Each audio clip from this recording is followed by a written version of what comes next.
Please. आदरणीय सभापति जी, इस सदन में अंग्रेजों को याद किया गया। अब राजा महाराजाओं का तो अंग्रेजों के साथ गहरा नाता रहा था उस समय, तो अब मैं जरा पूछना चाहता हूं कि अंग्रेजों से कौन इंस्पायर्ड था। मैं तो ये तो नहीं पूछूंगा कि कांग्रेस पार्टी को जन्म किसने दिया था,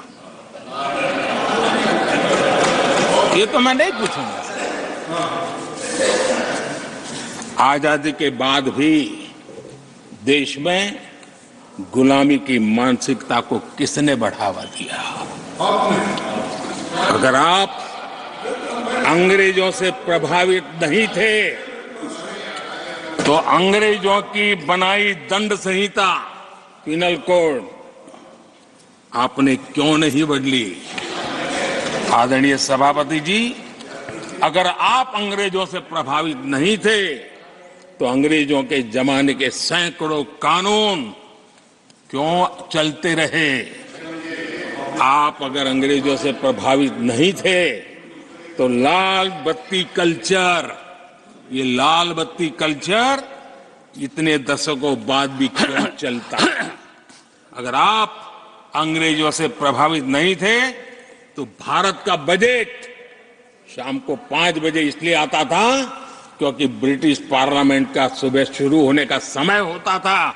ये ब्रिटेन की पार्लियामेंट के समय के अनुकूल शाम 5 बजे बजट की परंपरा क्यों चलाए रखी थी आपने?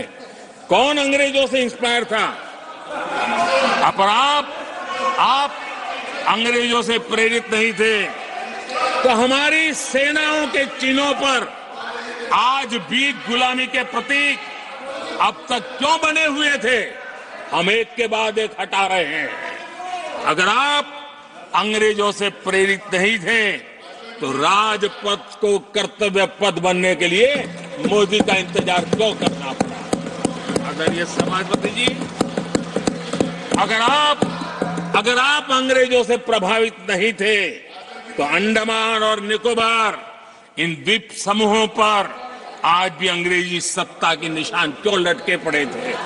आदरणीय सभापति जी, अगर आप अंग्रेजों से प्रभावित नहीं थे तो इस देश के सेना के जवान देश के लिए मन मिटते रहे, लेकिन देश के जवानों के सम्मान में एक वॉर मेमोरियल तक आप बना नहीं पाए थे। क्यों नहीं बनाया? अगर आप अंग्रेजों से इंस्पायर्ड नहीं थे, प्रभावित नहीं थे, तो भारतीय भाषाओं को हीन भावना से क्यों देखा? स्थानीय भाषा में पढ़ाई के प्रति आप लोगों की बेरुखी क्यों थी? आदरणीय सभापति जी, अगर आप अंग्रेजों से प्रेरित नहीं थे तो भारत को मदर ऑफ डेमोक्रेसी बताने में आपको कौन रोकता था? आपको क्यों महसूस नहीं हुआ कि दुनिया में? आदरणीय सभापति जी, मैं सैकड़ों उदाहरण दे सकता हूं कि आप किस प्रभाव में काम करते थे और देश को सुनते ये सारी बातें याद आने वाली है। आदरणीय सभापति जी, मैं एक और उदाहरण देना चाहता हूं। कांग्रेस ने नैरेटिव फैलाया और इस नैरेटिव का परिणाम क्या हुआ कि भारत की संस्कृति और संस्कारों मानने वाले लोगों को बड़े हीन भाव से देखा जाने लगा, ढकियानों से मानने लगा गया, और इस प्रकार से एक हमारे अतीत के प्रति अन्याय करने की नौबत आई है। अपनी मान्यताओं को गाली देते हैं, अपनी अच्छी परंपराओं को गाली देते हैं तो आप प्रोग्रेसिव है। इस प्रकार के नैरेटिव गढ़े जाने लगे देश में, और उसका नेतृत्व कहां होता था ये दुनिया भली बातें जानती है।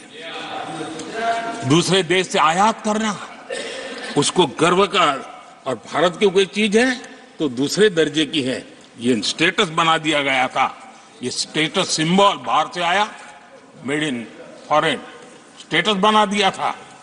ये लोग आज भी वोकल फॉर लोकल बोलने से बच रहे हैं। मेरे देश के गरीबों के कल्याण का काम हो रहा है। आज आत्मनिर्भर भारत की बात उनके मुंह से नहीं निकलती है। आज मेक इन इंडिया कोई बोलता है तो उनके पेट में चूहे दौड़ने लग जाते हैं। आदरणीय सभापति जी, देश ये सब देख चुका है और अब समझ भी चुका है और उसी का परिणाम आप भुगत भी रहे हैं।